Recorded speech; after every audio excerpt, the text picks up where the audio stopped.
My boss left a voicemail. Your bonus is canceled. Expect to hear from legal. I didn't argue. Just texted back. Noted. Then I quietly removed my name from the $500,000 business loan. And 48 hours later, 67 missed calls, their company lawyer desperate, pleading for a meeting. The voicemail came in at 7:12 a.m. on a Thursday. Trevor, it's Alan. I'll keep this brief. Bonus is canceled this year. Honestly, we're reevaluating your role for Q3. Let's touch base next week. That was it. No explanation, no apology. Just a cold little hammer tapping against everything I'd built for 5 years. I stared at my phone, thumb hovering over the screen. I could already imagine the follow-up if I replied emotionally. Alan would spin it as instability, unprofessional behavior. I opened the keyboard, typed one word. Understood. Then I turned off notifications. That same afternoon, I logged into the banking platform we use for the joint business loan, the one I co-signed 2 years ago to keep the company afloat during a tough quarter. Back then, Alan said it was temporary. A gesture of faith. We're in this together, he told me. It had never been temporary. It was a leash. I scheduled a meeting with the loan officer, brought all the records, and filed a release request to officially remove myself. Since my name and credit carried the bulk of the risk, it wasn't as hard as I thought. Tedious, but not hard. I signed the papers in silence. No dramatic music, no thunderclap. Just my signature drying on crisp white paper and a subtle click in my chest. Like something unlocking. 2 days passed. Saturday morning, I made coffee, sat on the balcony, and flipped through a book I wasn't really reading. My phone was inside, buzzing nonstop. But I didn't get up. Not when it rang. Not when it dinged again and again. Eventually, I checked. 21 missed calls. 4 from Alan. 9 from coworkers. 1 from our legal consultant, his voicemail flat and nervous. Trevor, hi, it's Steve. We really need to talk. There's been a situation with the loan. Please give me a call back today. It's urgent. I didn't call back. Instead, I watched the morning sun crawl across the floor and felt nothing but calm. Not joy. Not satisfaction. Just a deep, frosty calm spreading through me like ice water. The kind of stillness that comes when you finally stop clinging to something that's been dragging you under. By Sunday, Alan had texted 3 times in a row. Call me. We need to talk. We're having issues with the loan account. You really screwed us here. Each one more frantic than the last. I didn't answer any of them. I didn't need to. They were finally feeling what I'd felt for 2 years, abandoned, used, and drowning. I had been the rope holding their wreck together, and I just let go. Funny thing is, no one asked me why. No apology. No remorse. Just panic. Because to them, I was never a partner. I was a tool. And now I was gone. 3 weeks before that voicemail, we were at a steakhouse in downtown Phoenix, the kind with dim lights and overpriced cocktails that all tasted like ginger. It was supposed to be a team celebration. End of quarter dinner, Alan called it. Just the core people, he said. I wasn't in the mood, but I showed up anyway. I always did. We were seated at a long table by the windows. Alan at the head, of course, with his blazer slung over the back of his chair like some kind of signal. I ended up stuck between Sarah from marketing and Chris, one of our senior project leads. Both of them were already 2 drinks in by the time the bread arrived. Alan raised a glass. To surviving another quarter of chaos. Into our upcoming company retreat. Everyone cheered. I sipped my water. Then Alan added, almost offhandedly, oh, and for those of you going, we'll meet at the Scottsdale airport next Friday morning. It'll be tight, but we've got the jet for the whole weekend. People clapped. Sarah hooped. Chris leaned in, grinning. Man, I need the kind of break. My liver's ready. I blinked. Wait, what do you mean those of you going? I asked. Alan turned to me like he hadn't expected the question. Oh, yeah, I meant to talk to you about that. We're keeping the guest list small this year. Just the top performing teams. I stared at him.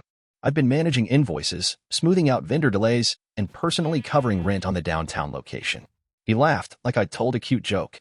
I know, Trevor. You've been a solid team player, but you're not really client-facing. The retreat's more about relationship building, you know? Sarah chimed in, tilting her head like a curious bird. Wait, you paid for the office lease? Only the last 3 months, I said quietly. Chris leaned forward. Damn, you still live in that tiny place off 7th Street, right? Man, you must really love this company. I didn't answer. Alan waved it off. Look, it's not about favoritism. It's about optics. If we're flying out clients and partners, we need people who reflect the brand. He said it like it made perfect sense. Like I hadn't spent the last year shoving every spare dollar into patching the holes in a sinking ship. Sarah turned to me with a smile that didn't reach her eyes. Anyway, that apartment of yours must be a steal. What do you pay? Like $800 a month? Chris laughed. Bet he sleeps under his desk half the time. That's commitment, man. I smiled thinly. My fork scraped across the plate. They were laughing. about my sacrifices, about how cheap I lived to keep them afloat.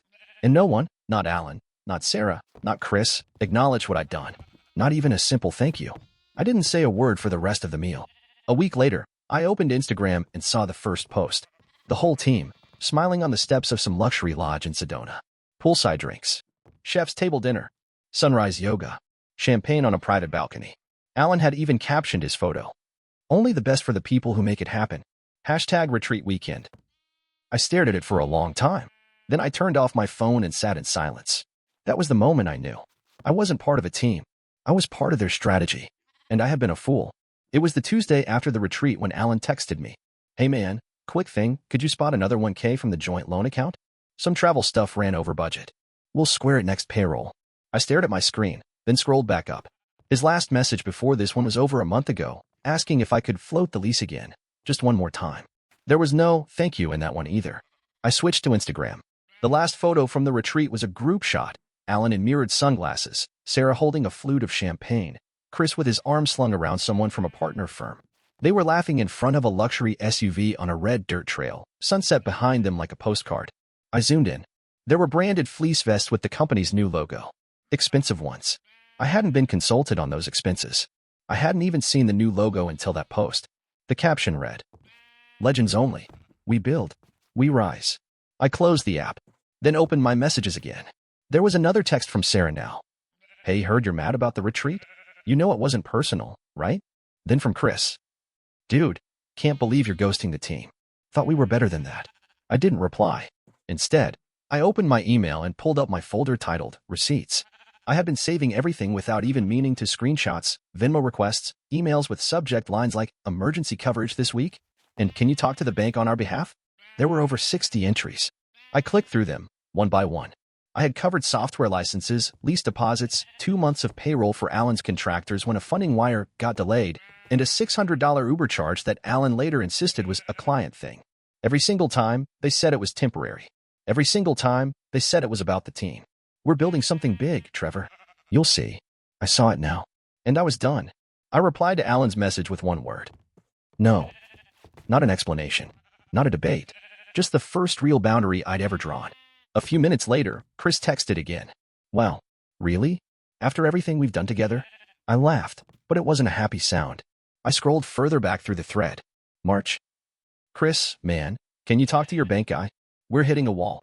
Trevor, "I'll call them at lunch." January. "Alan, you're a lifesaver. I swear. Next year we all eat." November. "Sarah, hey, any chance you can cover the holiday party invoice until we close this quarter? Just till the 15th. All promises. All lies." I opened a new document and started compiling everything. Receipts, transactions, broken promises, and screenshots of every time I asked for something in return and got ignored or brushed off. By the time I finished, the document was 38 pages long. I named it "What the Team Owes Me," and I saved it in 3 places, just in case. For the first time in 2 years, I felt something like clarity. Let them laugh. Let them panic. I wasn't the quiet investor anymore. I was the reckoning. It started on a Monday morning. I logged into LinkedIn just to update my resume's header, nothing drastic, just shifting the wording. But the second I landed on the feed, I saw it. A post from Alan. "Sometimes the hardest lessons come from those you trusted the most. Betrayal cuts deep, but real teams adapt and move forward. #resilience, #leadership." I sat back in my chair. Beneath it, Chris had commented. "Couldn't have said it better. Some people just aren't built for loyalty." Sarah dropped in a crying emoji and hurt people. We'll rise, like always." The comments poured in: mutual connections, past clients, even former interns. All sending little digital hugs. "Stay strong, Alan. Sad to hear someone would sabotage the team like that. People always reveal themselves in the end." I didn't comment. I didn't react. But I opened a new tab and started uploading. Screenshots. Emails. Every dollar I'd poured into the company with nothing but vague promises in return. The receipt from the $2,800 I personally wired to prevent the company lease from defaulting. The PDF showing my name was still on the business loan, until 3 days ago. The text where Alan wrote, "Can you cover it again, bro? You're the only one I trust." I didn't write anything angry. I just wrote the truth. I didn't betray a team. I walked away from being used. Over the last 2 years, I've covered over $40,000 in company expenses out of pocket. I co-signed a loan that kept the doors open. I paid contractors when payroll got tight. I did it quietly, trusting promises and shared visions. Then I was excluded from a retreat I helped fund, mocked behind my back, and publicly framed as disloyal. Here are the receipts. Then I posted it. I expected maybe a dozen likes, a few confused comments. What I got instead was wildfire. By lunch, it had been shared by 3 finance professionals I'd never met and a journalist who covered startup fraud. The original post was flooded with new comments, people asking questions Alan couldn't answer, tagging others who needed to see this immediately. Chris tried to clap back. Don't believe everything you read. Someone responded with a screenshot from my PDF showing Chris's name on an expense he begged me to front. Sarah posted a vague story about disgruntled ex-staff, which someone immediately quote-shared with, disgruntled or defrauded? Within hours, their feeds went silent. But mine? Mine exploded. DMs poured in. Some from strangers offering support. Others from past contractors who said, holy hell, this makes sense now. And they did something similar to me last year. And then came the messages I expected, the private ones from the people who had laughed me out of a retreat I helped fund. Alan. Trevor, can we please talk? This is spiraling out of control. Chris. Bro, come on. We were friends. Sarah. You're ruining us. Please stop. Can we fix this? I didn't answer any of them. I sat in my kitchen that night, eating cold takeout straight from the box, my phone face down on the table. Missed calls stacked on top of missed calls. I could almost hear their panic from here. They'd spent years building a house of mirrors. I just held up the light. And now, they were seeing themselves for the first time. I picked the coffee shop because it was quiet and neutral. Brick walls, local art, the kind of place where no one raises their voice. The kind of place where you can dismantle a person calmly, piece by piece, and no one around will even realize what's happening. They showed up 10 minutes late. Alan led the way, wearing that same smug half-smile he always used before asking for a favor. Chris looked pale, eyes flicking around like he was waiting to get ambushed. Sarah wore sunglasses indoors, which would have been funny if this wasn't so pathetic. I didn't stand up, just nodded toward the empty chairs. Let's talk, Alan said as he sat down. Man to man. I took a sip of my coffee. He kept going. Look, we all got carried away. The LinkedIn stuff, it was never meant to call you out. It was about venting. You blindsided us. Chris nodded quickly. We just wanted to clear the air. Maybe undo some of the damage. If we can. Sarah leaned forward. Trevor, you know this got out of hand. You were a huge part of what we built. But if you walk away like this, it's going to hurt all of us, including you. I tilted my head. Including me? Alan cleared his throat. I just mean, we all lose if this falls apart. There's still time to work something out. Fix what you did with the loan. I didn't answer. Just reached into my bag and slid a manila folder across the table. Alan didn't open it right away. He stared at it like it might explode. Eventually, Chris leaned over and peeked inside. What he saw made him flinch. Is this legal paperwork? He asked, voice barely above a whisper. Yup, I said. Confirmation that my name was removed from the loan. Last week. You'll start seeing the difference in about 3 business days. Alan's jaw tightened. You really did it. Sure did. I reached into the folder again and pulled out a phone. Pressed play. Alan's voice crackled through the speaker. Trevor's just a placeholder. You keep him sweet. He pays for everything. Then you cut him loose when the valuation hits 7 figures. Silence. Chris looked like he'd swallowed glass. You recorded me? Alan hissed. I shrugged. You recorded me every time I presented to the board. Remember? You called it transparency. I learned from the best. Sarah finally spoke, her voice thin. What do you want from us? I leaned back. Nothing. They blinked. I don't want your apology, I said. I don't want my money back. I don't want to fix it. I just want you to feel what I felt. Disposable. Used. Alone. Like the floor might drop out at any second. Alan tried to say something, but I cut him off. You told everyone I betrayed the team. You left out the part where I was the team, financially, legally, logistically. You had a golden goose, and you kicked it until it flew away. Chris looked down, lips pressed tight. Sarah wouldn't meet my eyes. Alan's voice was quieter now. This is going to destroy the company. No, I said, calm as ever. This is going to reveal it. I stood up, gathered the folder, and slid one last sheet of paper across the table.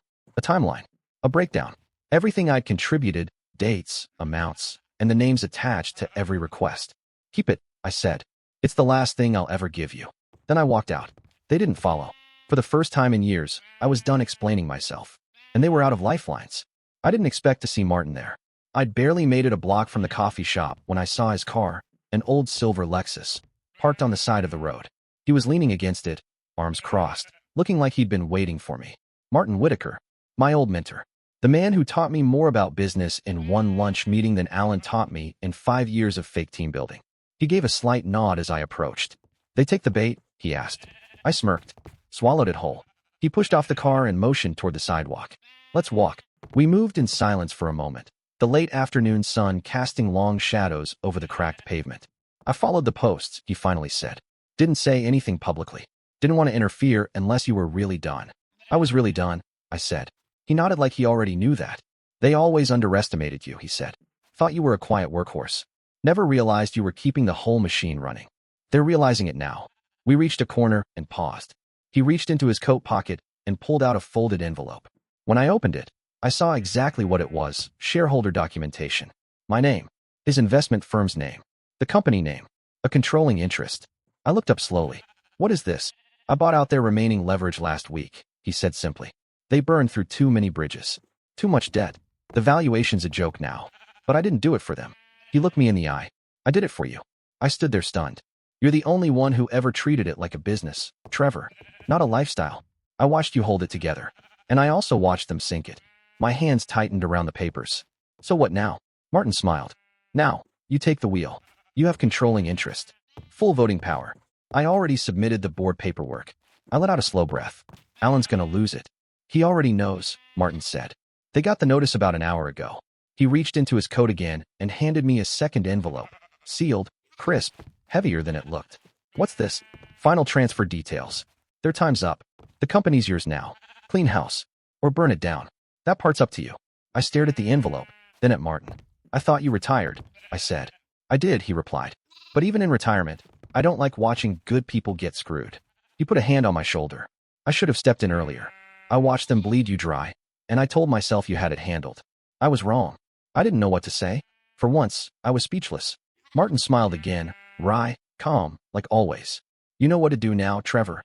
Build something real. And this time, no parasites. Then he turned and walked away, hands in his pockets. And I stood on the corner, holding the keys to everything they tried to steal from me. Only now, they weren't keys to their kingdom. They were mine. I didn't celebrate. There was no champagne toast, no rooftop moment with arms raised in triumph. Just me, back at my apartment, sitting in the same dented kitchen chair I'd owned since grad school, a lukewarm cup of coffee in my hand. It was over, but it didn't feel like a victory. My phone buzzed again. Another voicemail from Alan. I didn't bother listening. The first few had been angry, demands, threats, gaslighting attempts dressed as reconciliation. But as the week dragged on and they started to understand what losing control really meant, the tone shifted. Desperation crept in. He left one message where his voice cracked halfway through, said something about old friends and a misunderstanding. I deleted it halfway through. I wasn't angry anymore. I wasn't even sad. I was just done. That same day, I got a text from Chris. You don't owe me anything. But for what it's worth, I'm sorry. I read it twice, then locked my phone. Maybe he meant it. Maybe he was trying to cover himself in case this all went public. I didn't care.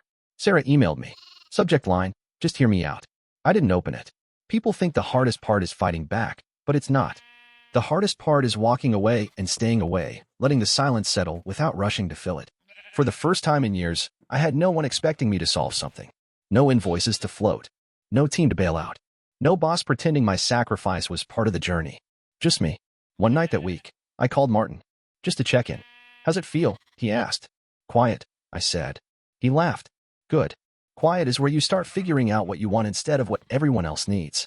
Before we hung up, he said something that stuck with me. You didn't just walk away from a toxic company, Trevor. You walked away from the version of yourself that thought being used was the same as being needed. That hit harder than I expected. The next morning, I woke up early, not for emails or crises, just because I wanted to. I made coffee, sat on the tiny balcony off my living room, and watched the city wake up. The same skyline I used to barely notice on my way to the office now looked different. Not prettier, just real. Solid. My phone sat untouched beside me. Another voicemail from Alan. I swiped it away.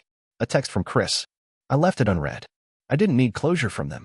I had it already. The sun crept higher. My coffee cooled. Somewhere below, traffic hummed like a new beginning. I didn't have a plan yet. No brilliant startup idea. No immediate blueprint. But I had space. And I had peace.